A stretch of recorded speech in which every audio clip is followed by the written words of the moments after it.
Major funding for KPBS Evening Edition has been made possible in part by Bill Howe Family of Companies, providing San Diego with plumbing, heating, air, restoration, and flood services for over 40 years. Call 1-800-BILL-HOWE or visit BillHowe.com. And by the Conrad Trebas Foundation, Darlene Marcos Shiley, and by the following.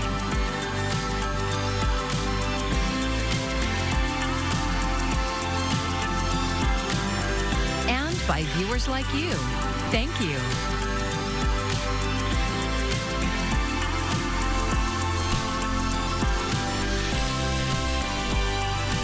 Thanks for joining us. I'm Maya Trabulsi. We begin with breaking news. President Trump says a 2-week ceasefire has been reached with Iran. He announced the deal on Truth Social, saying it's subject to Iran agreeing to the immediate and safe opening of the Strait of Hormuz. The president adds that the U.S. received a 10-point proposal from Iran and called it a, quote, workable basis on which to negotiate. He says the 2-week period will allow a long-term agreement to be finalized. The announcement came just ahead of President Trump's 8 p.m. Eastern deadline to make a deal and follows his earlier threats to destroy Iran's entire civilization. Earlier today, San Diegans of Iranian descent called on the Trump administration to pull back from the brink. A group gathered outside of downtown San Diego's Hall of Justice. KPBS reporter John Carroll says they are calling for peace. The gathering outside the Hall of Justice was relatively small. There was no chanting. But the message these protesters were sending was one of confusion. Their initial hope Trump could help those who want democracy for Iran, now turning into bewilderment. It's been over a month that he's been escalating the attacks, the forces and everything. And that leaves us with the confusion of what did he say and what is he doing now and why is he doing this? The signs here carried messages out of the heart of Iran. Pictures of people who've been jailed or worse for protesting the Iranian regime. Words of condemnation. Right now, the regime is using the occasion basically attacking all the neighboring countries because they are saying that U.S. forces are there. But if we would have changed the scenario and paradigm to Iranian versus the Iranian regime, would have been much better. Now, at this dangerous moment, Mona Mamarian has a message for the American and Israeli governments, and in the future for any other countries that would seek to get involved in Iran. Help the resistance, but leave our country alone. Please, leave it alone. Let us do whatever we know to do, and we've been deprived of having our own country and run it ourselves for centuries. We are capable of doing what we are supposed to do, so leave us alone. Get out. Get out. John Carroll, KPBS News. We have a big weather pattern change coming up, but for now, we're still warm. Now, tonight, again, with this warm spell, nighttime weather is just fine. Very comfortable out there. Upper 50s into San Diego, Chula Vista 57 to 59 degrees, Oceanside 54, Solana Beach looking really nice tonight. Ramona 42, a little cool for some. Campo, chilly spot at 40, but during the day, we warm back up in a big way for the next couple of days. Big changes brew, though, by Friday locally and through the weekend with showers returning. We'll take you there in just a little bit. The Commission on Police Practices is meant to conduct oversight of the San Diego Police Department. But KPBS reporter Katie Hyson says the commission is unable to review most complaints against the department because of what some are calling a loophole. When San Diego police arrested Musla Abdul Hafiz, he says they left his then 3-year-old daughter with a stranger in the shopping center. So a stranger seen it was taking me, and she came and grabbed my daughter, and I just I threw my phone to her, and I told her to call somebody. The nonprofit Pillars of the Community filed a complaint on his behalf, listing 6 policies and laws they believe officers violated. SDPD labeled the complaint miscellaneous, saying it was frivolous. The Commission on Police Practices, or CPP, is not entitled to review miscellaneous complaints. San Diegans voted in 2020 to create the CPP to conduct independent police oversight. But SDPD says it's labeled 79% of complaints miscellaneous. Roger Smith is CPP's executive director. This commission is being actively prevented from doing its work in the vast majority of complaints received.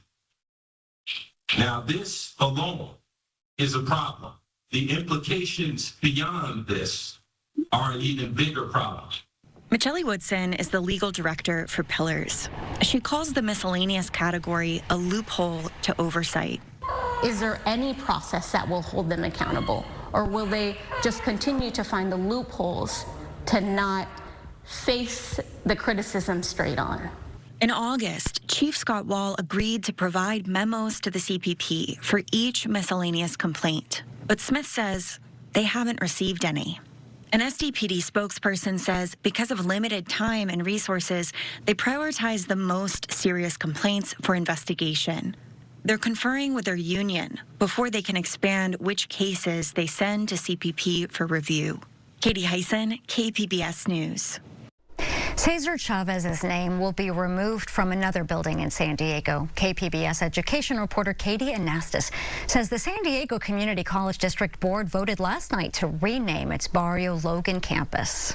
It's been nearly 3 weeks since a New York Times investigation revealed that multiple women, including Dolores Huerta, accused Cesar Chavez of child sexual abuse and rape. Since then, cities and school districts throughout the state have voted to take his name off buildings and street signs. On Monday, the San Diego Community College District Board met to discuss the name of its Cesar E. Chavez campus in Barrio Logan. The building's lobby is lined with quotes from Chavez and Huerta. Some speakers said the name change would express support for victims. The district should adopt this resolution to take into account of the trauma and abuse experiences of individuals like Dolores Huerta, Ana Murguia, Debra Rojas, and Esmeralda Lopez, and among the many other women worldwide impacted by sexual assault. Others, like Esther Rivera, said change is happening too quickly. Si desaparecemos el nombre, desaparecemos parte de la historia. She says she doesn't want this to divide her community. ¿Por qué tenemos que estar en contra y pelearnos entre nosotros cuando lo que necesitamos es unidad? The board voted to temporarily change the campus's name to its previous name, the College of Continuing Education Harborview campus. Hazel Arroyo is the board's president.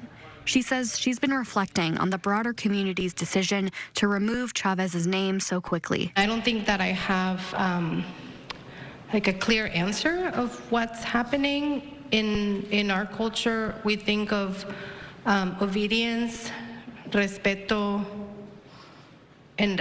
and those are the words that come to mind of why we're acting so fast in getting rid of his name, you know, from many streets and buildings and all that. But I do want to be clear that doing that will not remove us, you know, from who we are, who we represent in this country.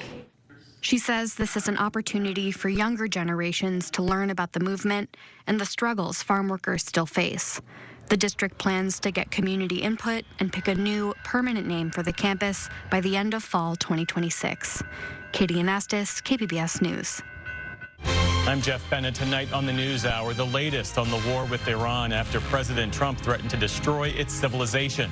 That's at 7 after Evening Edition on KPBS.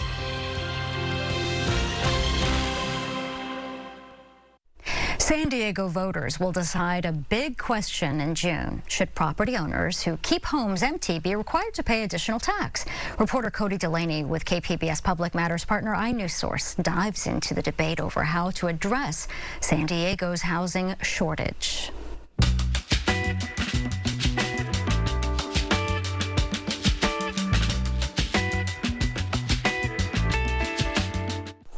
The question about whether to tax vacant homes has divided San Diegans in recent months.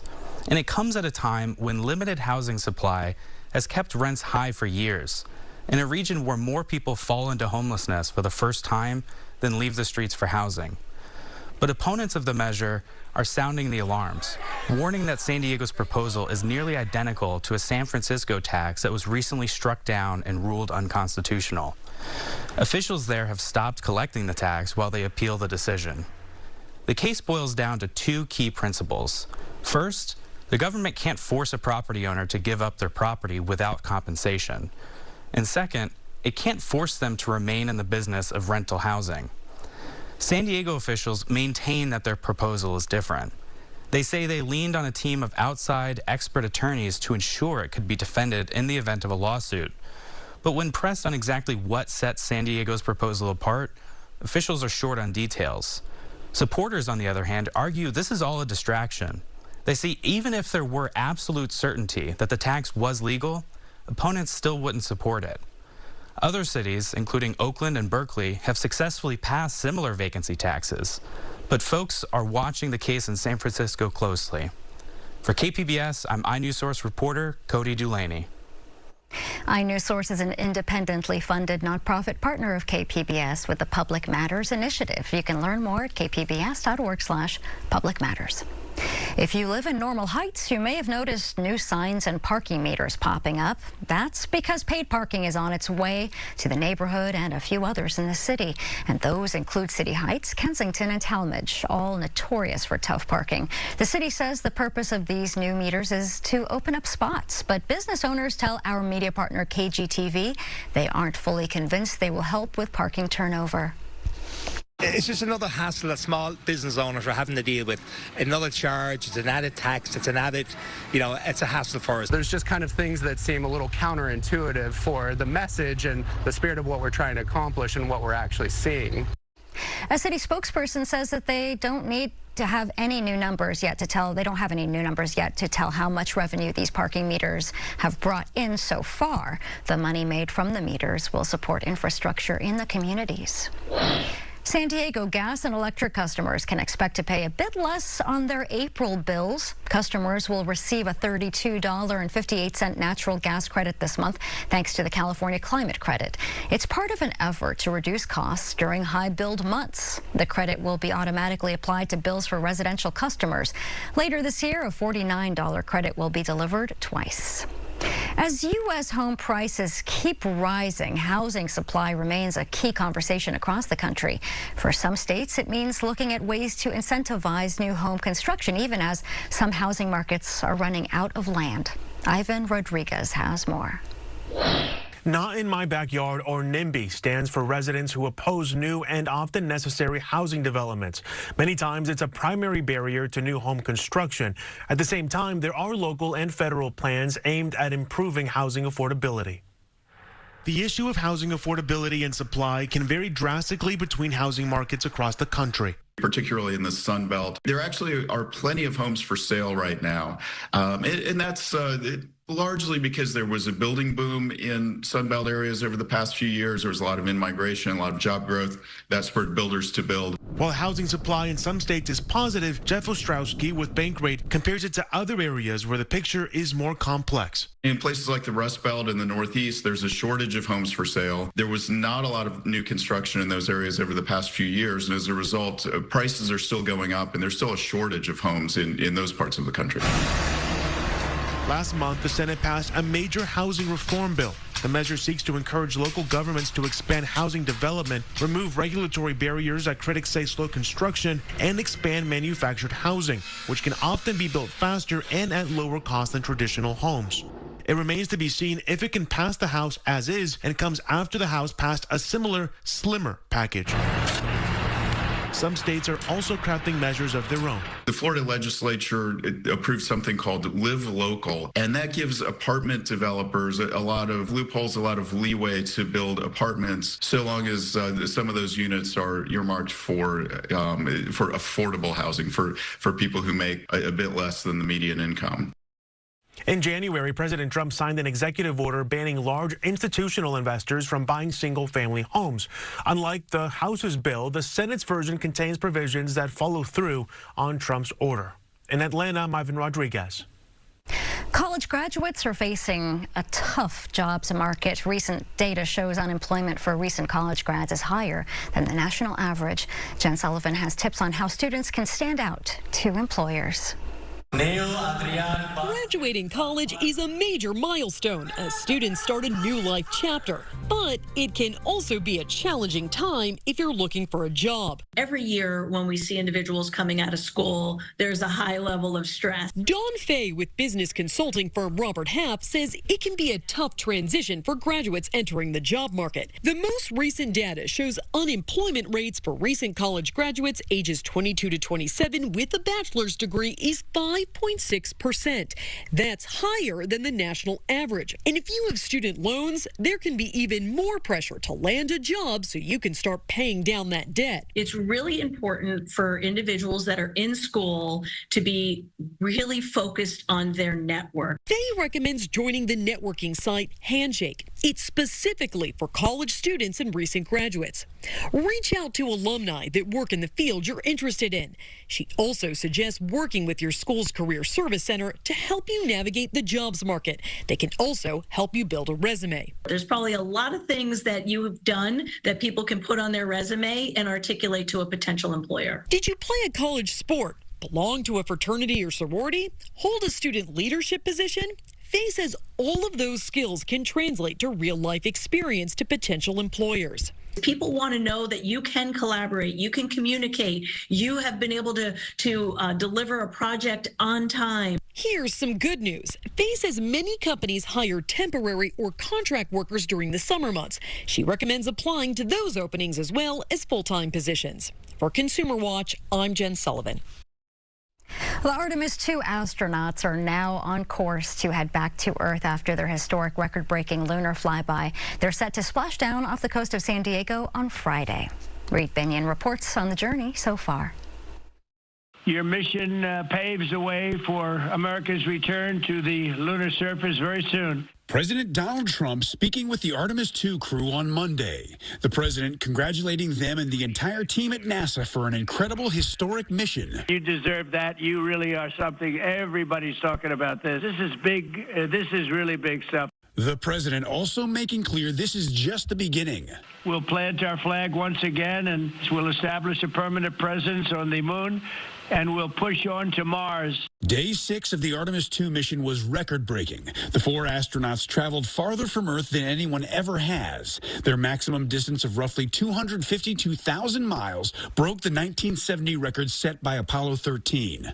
The spacecraft also had one of the longest communications blackouts in human spaceflight history as it passed behind the moon. Houston copies. We'll see you on the other side. During that expected 40-minute comms blackout, the crew saw Earthrise, experienced a total solar eclipse, and got an unprecedented view of the moon's mysterious far side, observing features that have never been seen directly by human eyes. The gravitational pull of the Earth has had a profound effect on the near side of the moon. It's very different on the far side. While you see some small patches of those Mare in deep craters, it's very much absent on that side. I'm Reed Binion reporting. The San Diego-based USS John P. Murtha is being deployed to recover the Artemis II astronauts after their spacecraft splashes down off the coast of San Diego on Friday. And if you're looking for a place to see the splashdown, the San Diego Air and Space Museum is hosting a PJ Night Watch party, and the event is included with admission. Activities start at 4:30 p.m. and include 3D pen design creations, robotics, and chocolate heat shield experiments. Forecasters are warning that an El Nino might be forming, but this time around, early signs show this could qualify as a rare super El Nino. It's developing in the Pacific Ocean near the equator. This can lead to winter storms and flood risks in the west and south. Strong El Ninos have also been linked to heat waves in the U.S. El Nino is expected to set in by late summer or early fall.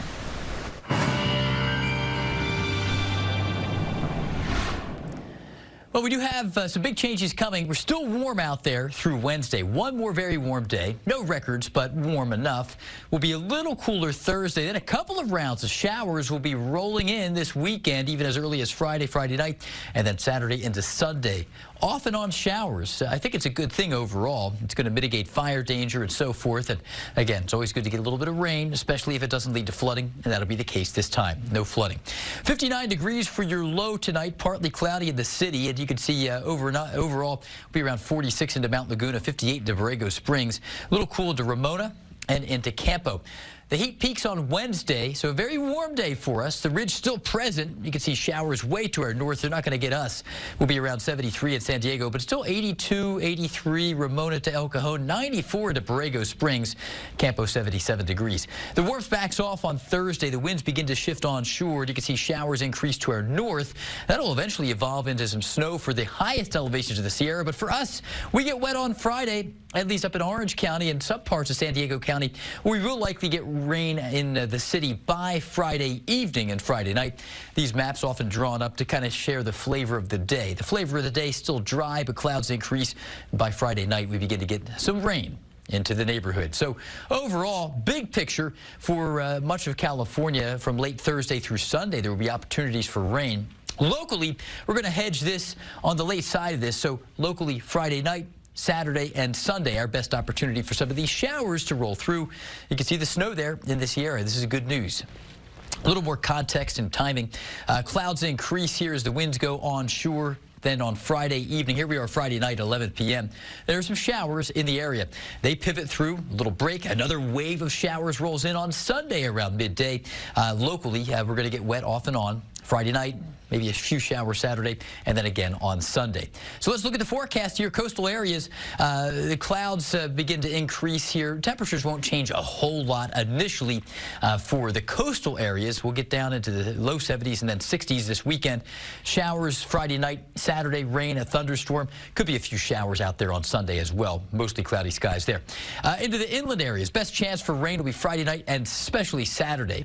Into Saturday, the best chance for showers. Temps drop from the low 80s down to the mid to upper 60s.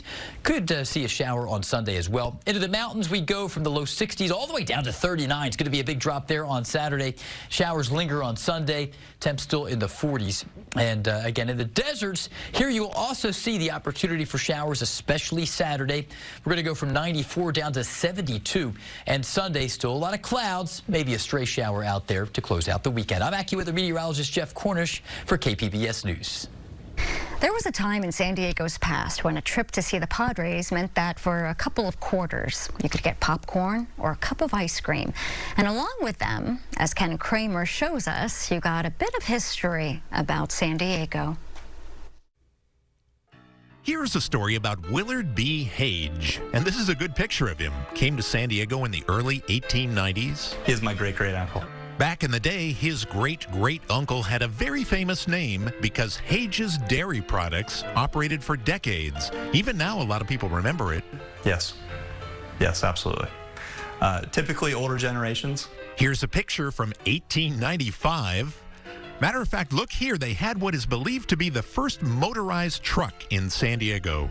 Used to be you'd see the name Hage everywhere. Here's a delivery truck in 1916 with, you can see Balboa Park in the background.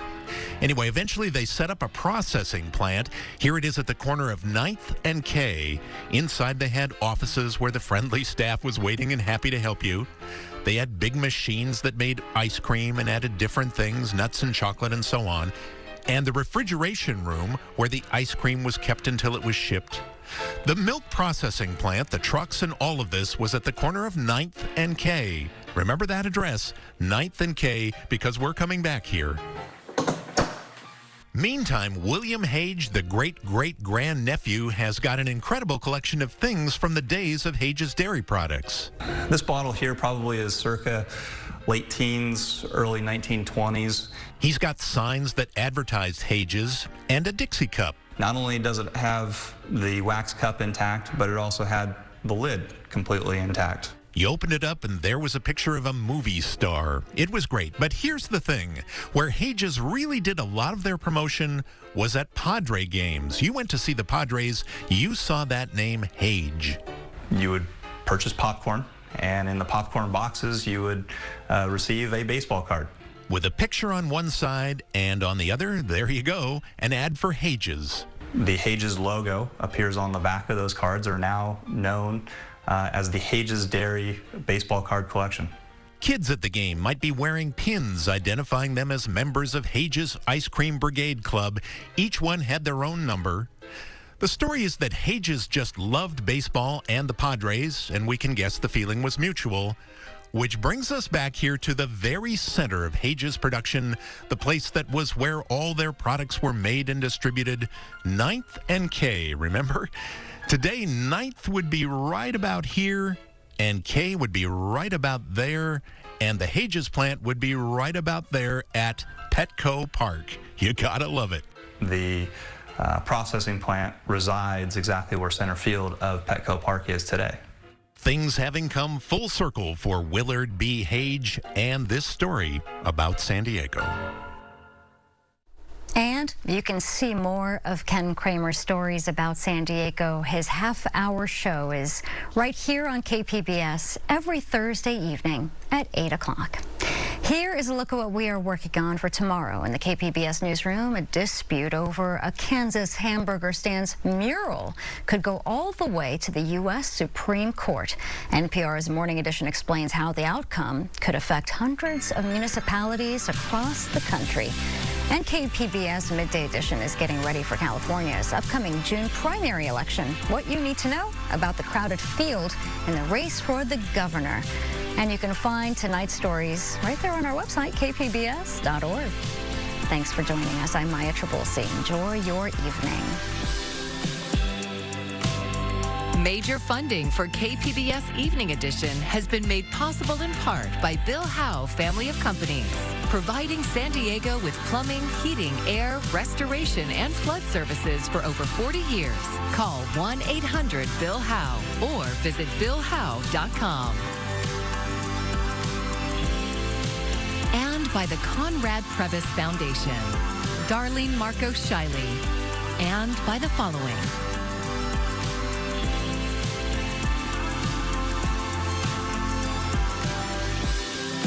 And by viewers like you. Thank you.